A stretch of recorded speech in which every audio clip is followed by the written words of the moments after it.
வணக்கம். இன்றைக்கி வீடியோவில் உருளைக்கிழங்கு வச்சு ஒரு ஸ்வீட் ரெசிபி தான் பண்ண போகிறோம். அதுக்கு முதல்ல கேரமல் ரெடி பண்ணிக்கலாம்.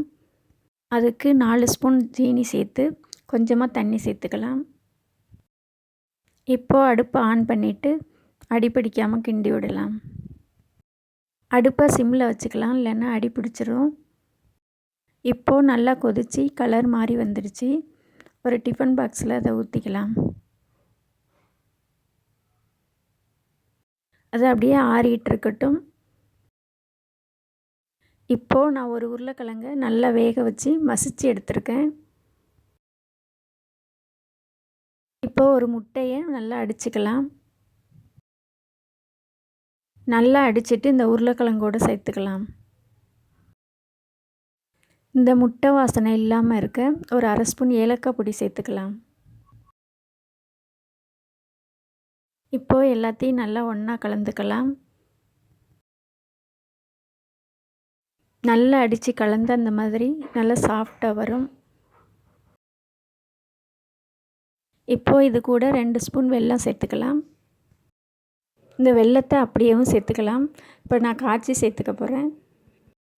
இப்போது 2 ஸ்பூன் வெல்லம் சேர்த்து கொஞ்சமாக தண்ணி சேர்த்துக்கலாம்.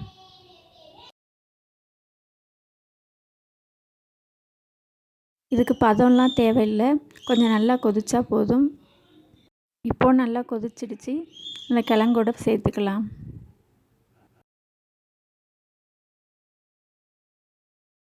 இப்போது எல்லாத்தையும் நல்லா ஒன்றா மிக்ஸ் பண்ணிவிட்டு இந்தளவுக்கு நல்லா கலந்தால் போதும். இப்போது ஏற்கனவே கேரமல் ஊற்றி வச்ச டப்பாவில் இதை சேர்த்துக்கலாம். கேரமல் நல்லா ஆறின பிறகு சேர்த்துக்கலாம்.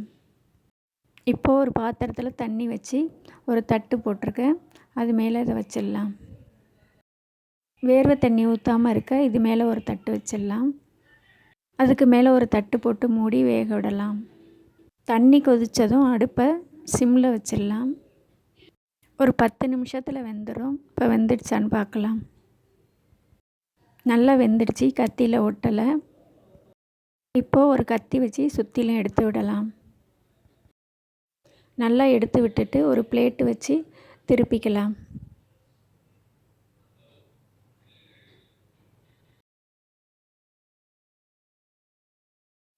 லைட்டாக தட்டினாலே போதும், இந்த மாதிரி வந்துடும். ரொம்பவே சாஃப்டாக இருக்குது. கத்தியில் வெட்டும் போதே உங்களுக்கு தெரியும். உங்களுக்கு பிடிச்ச ஷேப்பில் கட் பண்ணிக்கோங்க. நான் அந்த மாதிரி கட் பண்ணியிருக்கேன். இப்போது எல்லாம் கட் பண்ணியாச்சு. ரொம்பவே சாஃப்டாக சூப்பராக வந்திருக்கு. நீங்களும் இதே மாதிரி செஞ்சு பாருங்கள். செஞ்சு பார்த்துட்டு வீடியோ பிடிச்சிருந்தா ஸ்ரீபி கிச்சன் வீடியோஸை லைக் பண்ணுங்கள், ஷேர் பண்ணுங்கள், சப்ஸ்கிரைப் பண்ணுங்கள்.